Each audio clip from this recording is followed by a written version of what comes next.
5 marks, वो भी सिर्फ 2 मिनट में हमें हासिल करने, वो भी बिना एक भी मार्क गवाए। इस कॉमन गोल के साथ आज हम सिलोजिज्म इन डेप्थ पढ़ेंगे, जिसमें मैं आपको आंसर सिर्फ क्या आता है ये नहीं बताऊंगा, बल्कि आंसर जो भी आता है वो क्यों आता है, उसके रीजंस क्या है, उसके एक्चुअल लॉजिक्स क्या है, उसके साथ हम पढ़ेंगे। तो स्टे ट्यून्ड। आगे बढ़ने से पहले आचार्य चाणक्य हम सबके लिए कह गए हैं कि तुम इतने भी सफल नहीं कि पहले ही प्रयास में सफल हो जाओ, लेकिन तुम इतने भी असफल नहीं कि बार बार प्रयास करने पर भी असफल ही रह जाओ। तो सवाल सिर्फ एक उठता है कि आप सफलता तक पहुंचने के लिए असफलता को प्राप्त करते हुए, असफलता को चुनौती देते हुए आगे बढ़ना चाहते हो, या फिर असफलता से डर के सफलता से कहीं ना कहीं आप भाग रहे हो। Okay, so with this question we will go to the basics of syllogism. Syllogism का लेक्चर हम लोगों के सामने है। सिलोजिज्म अगर देखें तो इसको लेके बहुत ज़्यादा मिसकंसेप्शन है, बहुत अलग अलग तरह के लॉजिक्स है। स्पेशली जो हार्ड बाउंड बुक्स है उसमें आपको कुछ क्वेश्चंस के अलग अलग आंसर्स मिलेंगे, एक ही क्वेश्चन के बहुत सारे आंसर्स मिलेंगे। डोंट वरी, इस पर्टिकुलर सेशन से आपको वो सारे कन्फ्यूजन्स क्लियर हो जाएंगे। ओके, सिलोजिज्म सिर्फ और सिर्फ 5 तरह के स्टेटमेंट्स पे बेस्ड है, जो हम इन डिटेल समझेंगे। First is some A are B, second is all A are B, third one is no A are B, fourth one is some A are not B, fifth one is only few A are B. Okay, so in 5 statements के साथ अगर हम देखें तो multiple diagrams बनती है, और वो डायग्राम्स अगर आप एक बार अच्छे से समझ लोगे तो सिलोजिज्म में आपको कोई दिक्कत नहीं आएगी।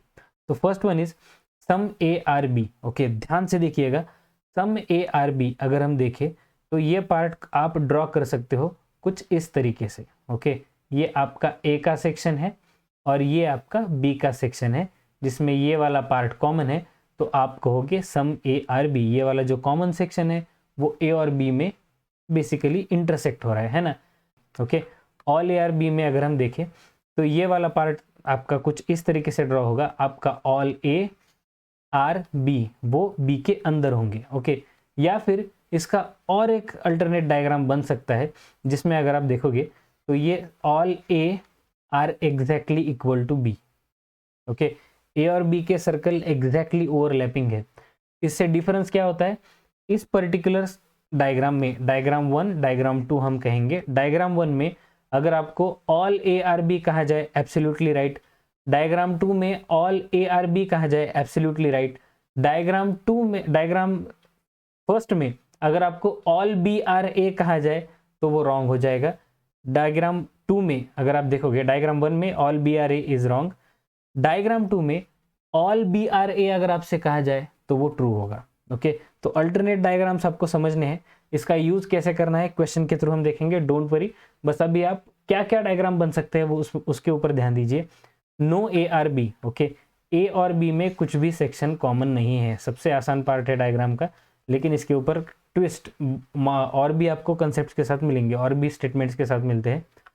सम A are not B. Okay, some A are not B, तो ये आपका ए वाला सेक्शन है। ओके, ये बी का सेक्शन है, और आपको कहा गया है ए का कुछ सेक्शन ऐसा है जो कि बी के साथ कभी कॉमन नहीं आएगा। समझ रहे हो? ओके, इतना सा पार्ट है। हाँ, ए और बी में कॉमन हो सकता है क्या, बी और ए में कॉमन हो सकता है क्या, सारी पॉसिबिलिटीज ओपन है, लेकिन ए का कुछ सेक्शन हमेशा से ऐसा होगा जो बी के साथ कभी भी कॉमन नहीं आएगा। Okay, the next one, only few A are B. Okay, इसका मतलब है कि ये आपका ए सेक्शन है, ये वाला आपका बी सेक्शन है, और ये जो बीच में आपको कॉमन सेक्शन दिखेगा उतना ही ए का पार्ट बी के साथ कॉमन होगा। Okay, only few A are B, A in total कभी भी बी के साथ कॉमन नहीं हो सकता। ए का कुछ सेक्शन हमेशा से ऐसा रहेगा जो कि बी के साथ कभी कॉमन नहीं आएगा। ओके, समझ रहे हो? इन 5 स्टेटमेंट्स के ऊपर आपका पूरा का पूरा सिलोजिज्म का खेल डिपेंड करता है। क्वेश्चन में जब हम जाएंगे, जो कि अभी हम जाने ही वाले, तो आपको अलर्ट रहना है इन स्टेटमेंट्स को लेके। ओके, फर्स्ट क्वेश्चन आपके सामने है। ओके, ध्यान से देखिए, क्वेश्चंस मैंने थोड़े से हायर लेवल के रखे हैं ताकि आपको समझने में, समझाने में मल्टीपल कंसेप्ट एक क्वेश्चन के साथ हम स्टडी कर पाए। No toffee is coffee. Okay, तो कोई भी टॉफी कॉफी नहीं है। टॉफी और कॉफी में कुछ भी कॉमन नहीं है। No sweet is toffee. Okay, किसी भी स्वीट में और टॉफी में कुछ भी कॉमन नहीं है। ये आपको दो स्टेटमेंट से आपका डायग्राम ऐसा बन जाता है। ओके, देन कंक्लूजन 1 में no coffee is sweet. Okay, अब ये कॉफी और स्वीट, बेसिकली कॉफी और स्वीट के बारे में आपको डायरेक्टली कुछ कहा गया है? कॉमन है नहीं है, कुछ कहा गया है? नहीं ना, तो ये पूरा ओपन टेरेन है। Okay, then all sweet are coffee. Okay, सारे के सारे स्वीट कॉफी है। इस क्वेश्चन में ध्यान से देखिए, ये पर्टिकुलर ऐसा क्वेश्चन है जिसके आंसर बहुत सारे बुक्स में, बहुत सारे लेक्चर्स में भी आपको गलत मिलेंगे। सिंपली जब आपको दो कंप्लीटली पोलर पॉसिबिलिटीज दी गई है, नो कॉफी इज स्वीट, कि कॉफी और स्वीट में कुछ भी कॉमन नहीं है और सारे के सारे स्वीट कॉफी है, ये कंप्लीटली पोलर स्टेटमेंट है ना, एक इस तरफ तो एक उस तरफ, है ना, कंप्लीटली अगेंस्ट है एक दूसरे के। तो ऐसे टाइम पे दोनों भी स्टेटमेंट फॉलो नहीं करेंगे।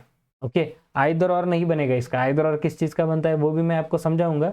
बस ये ध्यान रखिए कि अगर दो कंप्लीटली पोलर स्टेटमेंट है, दो कंप्लीटली अपोजिट डायरेक्शन में है, तो वो कभी भी फॉलो नहीं करेंगे। आइदर और भी उस वक्त नहीं बनेगा। Okay, remember this. The next question आप लोगों के सामने है, स्टेटमेंट में some trees are plants. Okay, कुछ ट्रीज है जो कि प्लांट्स है ना, and all bushes are plants, सारे के सारे बुशेस जो है वो प्लांट्स है। ओके, अब ये डायग्राम ड्रॉ करते वक्त कभी भी ध्यान रखिए, आपको क्या बताया गया है, सारे बुशेस जो है वो प्लांट के अंदर आते हैं। ओके, ये ऐसी डायग्राम कभी भी ड्रॉ करते वक्त जबरदस्ती आपको लिबरल नहीं होना है कि बुश जो है वो आप प्लांट में ड्रॉ कर रहे हो तो शायद ट्री के साथ ना। ओके, ट्री के साथ कॉमन नहीं रखना है, जितना अनकॉमन, जितना सेपरेट रख सकते हो रखो। हाँ, अगर मजबूरी ही बन गई आपकी कि कहीं ना कहीं आपको डायग्राम ऐसे ड्रॉ करनी पड़ रही है जिसमें कॉमन आ रहा है, तब रखना है। लेकिन मजबूरी नहीं है तो बेवजह खिचड़ी नहीं करनी है, बेवजह एक दूसरे में नहीं घुसा देना है।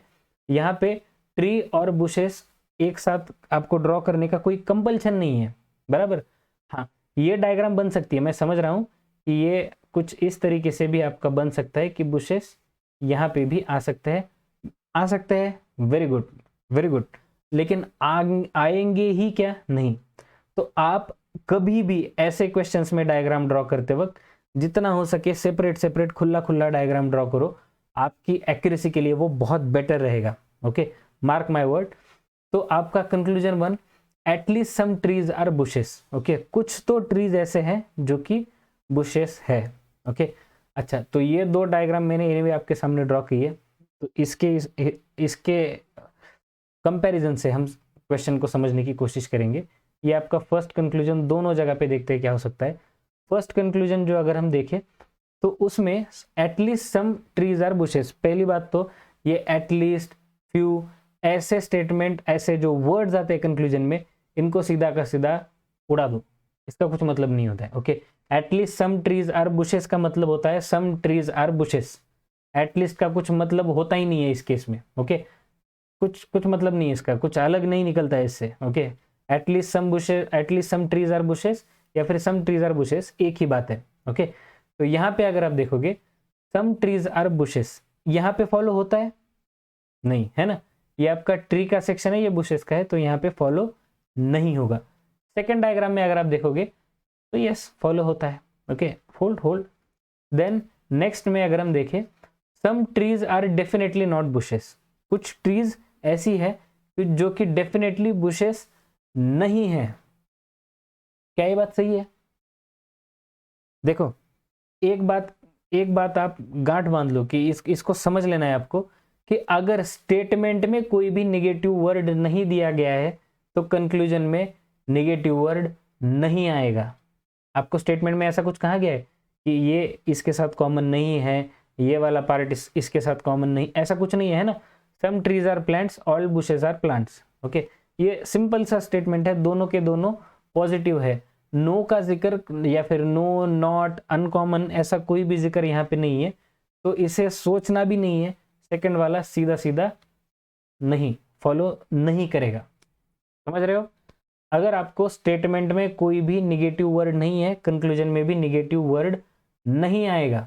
ओके, और रही बात पहले स्टेटमेंट की, जो कि एक जो डायग्राम हमने देखी थी, हो सकता है ना आप में से कोई लोग ये डायग्राम ड्रॉ करो, कोई लोग ये डायग्राम ड्रॉ करो, तो जिन लोगों ने ये डायग्राम ड्रॉ किया उसके लिए फर्स्ट नहीं फॉलो करेगा, जिन लोगों ने ये किया उनको लिए फॉलो कर जाएगा। ऐसे कैसे चल सकता है ना।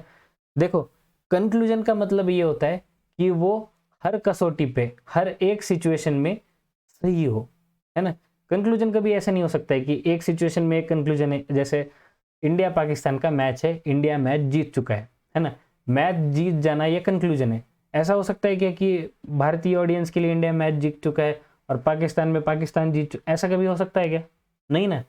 जो सिचुएशन है, हर सिचुएशन में जब एक ही रिजल्ट आता है उसे कहते हैं कंक्लूजन। तो इस पर्टिकुलर सिचुएशन में एक जगह पे फॉलो नहीं कर रहा है, एक जगह पे फॉलो कर रहा है, तो बेसिकली इसका मतलब है फॉलो नहीं करेगा। कंक्लूजन वो होता है जो हर जगह पे फॉलो करता है, ये बात समझ लीजिए। ऐसा नहीं हो सकता कंक्लूजन में किसी एक पॉसिबिलिटी में फॉलो करता है, बाकी जगह पे नहीं किया तो चलेगा ना। अगर हम कंक्लूजन कह रहे हैं तो वो हर जगह पे सेम अप्लाई होना चाहिए। ओके, देन नेक्स्ट क्वेश्चन की ओर चलते हैं। Statements all bottles are glasses. Okay, सारे के सारे बॉटल जो है वो ग्लासेस है। And no cup is glass, कोई भी कप ग्लास नहीं है। ओके, तो पहला कंक्लूजन आपका नो बॉटल इज कप, कि बॉटल और कप में कुछ भी कॉमन नहीं है। बिल्कुल दुरुस्त बात है ना, क्योंकि बॉटल जो है वो पूरी तरीके से ग्लास के अंदर है और ग्लास और कप में कुछ भी कॉमन नहीं है, तो जाहिर सी बात है बॉटल और कप में भी कुछ भी कॉमन नहीं होगा, है ना। Then next, at least some glasses are bottle, कुछ तो ग्लासेस ऐसे हैं जो कि बॉटल है। अगेन ये एटलीस्ट आप सीधा सीधा उड़ा ही दो, इसका कुछ मतलब ही नहीं है। ओके, ये आपको कंफ्यूज करने के लिए दिया गया है। एटलीस्ट या फिर फ्यू, सम ऑफ देम, ऐसे कुछ आपको वर्ड्स दिए जाएंगे जिससे आप सोचते बैठ जाओगे एटलीस्ट ना, कुछ नहीं।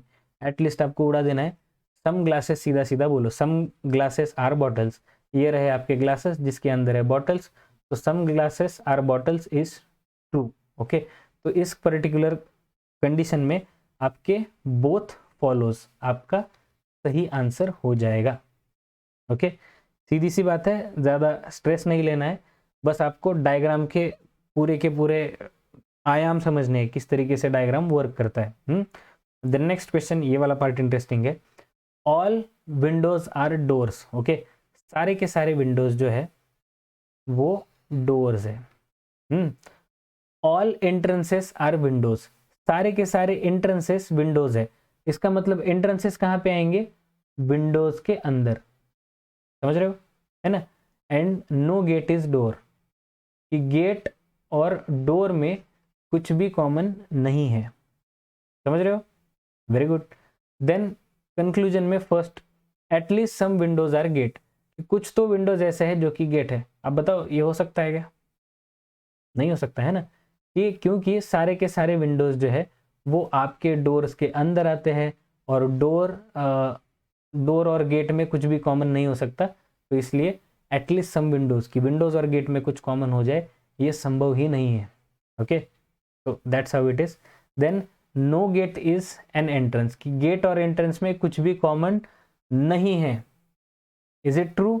यस, क्योंकि आपके एंट्रेंसेस पूरी तरीके से विंडोज के अंदर आते हैं, विंडोज जो पूरी तरीके से डोर के अंदर है और डोर और गेट के साथ कुछ भी कॉमन नहीं है, तो no gate is an entrance is absolutely true. Okay, तो आपका यहाँ पे आ जाएगा ओनली सेकंड फॉलोज, कि ओनली सेकंड आपका फॉलो करेगा। Then next one, some red are colour. Okay, कुछ रेड है जो कि कलर है। नो रेड इज पेंट, ठीक है, some red are colour and no red is paint, कि रेड और पेंट में कुछ भी कॉमन नहीं है। Then all colours are black, सारे के सारे जो कलर है वो बेसिकली ब्लैक है, ऐसा इनका कहना है। Okay, then some black being paints is a possibility, कुछ ब्लैक ऐसे हो सकते हैं जो कि पेंट है। ओके, अब इस पार्ट को ध्यान से देखिए। इस पर्टिकुलर क्वेश्चन में, स्टेटमेंट में अगर आप देखा जाए, नेगेटिव वर्ड यूज हुआ है ना, लेकिन किसके लिए यूज हुआ है? कि नो रेड इज पेंट, कि रेड और पेंट में कुछ भी कॉमन नहीं है। दुरुस्त बात है, परफेक्ट, कोई इशू नहीं है ना। और आपको यहाँ पे पूछा क्या गया है?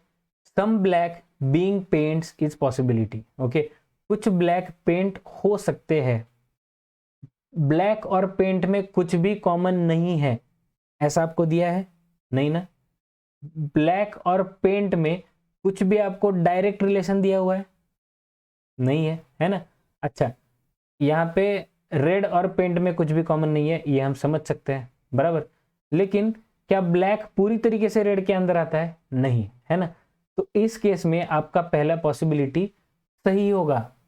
ओके, ध्यान से देखिएगा कि black being paints is a possibility. ये वाला आपका ब्लैक का सेक्शन है, उसमें से सिर्फ इतना पार्ट हम कंसिडर कर सकते हैं जो कि रेड के साथ कॉमन आ सकता है, वो कभी पेंट के साथ नहीं आएगा। लेकिन ये बाहर का जो बाकी का पार्ट है, ये तो पेंट के साथ आ सकता है ना। इसकी कोई दुश्मनी नहीं है। जैसा कि इसका केस है जो हम कह रहे हैं कि रेड वाला पार्ट पेंट के साथ कभी कॉमन नहीं आएगा, लेकिन ये बाकी का पार्ट तो आ सकता है। तो ये फर्स्ट पॉसिबिलिटी आपकी सही होती है। अब ध्यान दीजिए, कंक्लूजन फॉलो करना और पॉसिबिलिटी अलग बात होती है। पॉसिबिलिटी मतलब संभावना, शक्यता, कि किसी एक सिनारियो में भी वो अगर हो सकता है तो वो पॉसिबिलिटी सही है। जैसा कि मैंने लास्ट क्वेश्चन में आपको कहा था कि कंक्लूजन अगर आप देखोगे दोनों डायग्राम में अगर हो तभी फॉलो करेंगे, लेकिन आपको अगर वर्ड पॉसिबिलिटी दिया है, किसी एक जगह पे भी हो सकता है, रिमोट पॉसिबिलिटी है, कहीं ना कहीं दूर दराज से खींच खाच के एक लाइन पेंट और ब्लैक में कॉमन आ गई, आपका काम हो गया, पॉसिबिलिटी सही है। ओके, समझ रहे हो। देन नेक्स्ट कंक्लूजन अगर हम देखें, all paints being black is possibility. सारे के सारे पेंट ब्लैक हो सकते हैं। क्या ये हो सकता है? क्या ये मुमकिन है? बिल्कुल है। क्या दिक्कत है? ये जो पेंट है वो यहाँ ड्रॉ करने की बजाय मैं आपके पेंट यहाँ पे ड्रॉ करता हूँ, कुछ प्रॉब्लम है? नहीं ना। आपके पेंट पूरी तरीके से ब्लैक में है और पेंट और रेड में मैंने कुछ भी कॉमन नहीं रखा है, तो ये वाला भी पार्ट आपका सेटिस्फाइड है और ये भी एक पॉसिबिलिटी है। अगेन पॉसिबिलिटी है, ये फाइनल कंक्लूजन नहीं है, आपको कंक्लूजन के बारे में नहीं पूछा है। Okay, so this is the way you have to do it. तो यहाँ पे भी सेकंड वन फॉलो होगा, क्योंकि ये अगेन ब्लैक और पेंट में कॉमन आ सकता है, इसमें कुछ ज़्यादा सोचने जैसा नहीं है। यहाँ पे आपका आएगा both follows. Okay, then next one अगर आप देखोगे कि ये अगेन वर्डिंग बड़ी इंटरेस्टिंग है, 0% फ्रॉक और पैंट्स। ओके, मतलब क्या है बेसिकली कि फ्रॉक और पैंट में कुछ भी कॉमन नहीं है। तो ये रहा आपका फ्रॉक का सेक्शन, ये रहा आपका पैंट का सेक्शन जिसमें कुछ भी कॉमन नहीं है, ऐसा इनका कहना है। All shorts are frock. Okay, तो सारे के सारे शॉर्ट्स जो है वो आपके यहाँ पे आ जाएंगे। A few jackets are pant. Again अब ये फ्यू वर्ड है, इसका क्या कुछ नहीं करना है।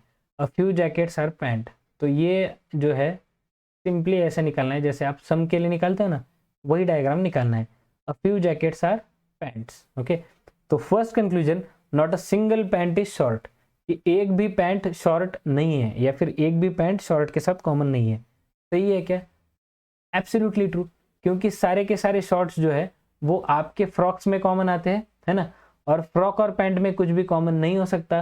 तो not a single pant is a frock is absolutely right statement.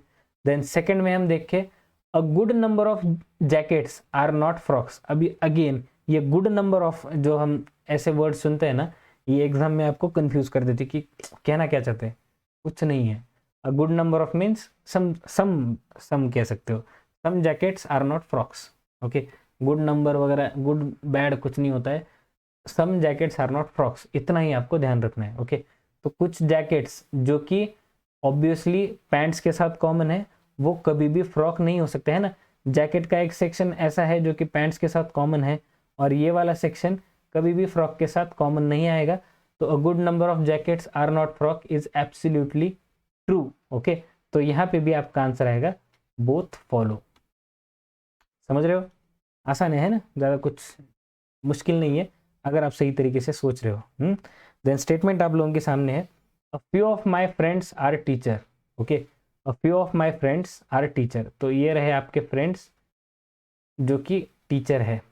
Okay, teachers are rude, teachers are rude. Okay, तो कुछ टीचर्स ऐसे हैं जो कि रूड है। अच्छा, अब ये टीचर्स आर रूड का है, इसमें आपको सम फ्यू कुछ नहीं बोला गया है, तो इसका मतलब सम ही होता है। ओके, टीचर्स आर रूड तो मतलब ऑल ऐसा नहीं कंसिडर करना है, सम, बेसिकली सम। या फिर ऑल, जो भी आप कंसिडर करना चाहो, कुछ फर्क नहीं पड़ेगा। बस आज जैसा मैंने कहा जितना हो सके दूर दूर डायग्राम बनानी है, इस वजह से आप सम कंसिडर करोगे, आपके लिए आसानी होगी। Then some rude person are good at heart, कुछ जो रूड पर्सन है वो गुड एट हार्ट है, ओके, गुड एट हार्ट, दिल से अच्छे है। देन कंक्लूजन की ओर चलते हैं। A few of my friends are good at heart, कुछ मेरे दोस्त ऐसे हैं जो कि दिल से बहुत अच्छे हैं, ओके। अब ये एक ऐसे सिलोजिज्म में ये एक बहुत कॉमन पार्ट होता है कि आपके जो स्टेटमेंट्स दिए गए उसका रियलिटी से कुछ लेना देना नहीं होगा, ओके। ये बात आपको समझनी पड़ेगी, इमोशनल नहीं होना है। A few of my friends are good at heart, yes, ऐसा नहीं होगा। तो आपका फ्रेंड्स वाला सेक्शन यहाँ पे है, गुड हार्ट वाले लोग यहाँ पे है, तो इसमें कॉमन है क्या? नहीं है। हो सकता है क्या? यस, हो सकता है, पॉसिबिलिटी है, लेकिन क्या ये कंक्लूजन है? क्या डेफिनेटली कॉमन है? No, okay. हाँ, अगर यही वर्ड ये पूछा गया होता few of my friends are good at heart is a possibility, तब मैं इसे सही मार्क करता, समझ रहे हो। लेकिन यहाँ पे कंक्लूजन पूछा है तो ये सही पार्ट नहीं होगा।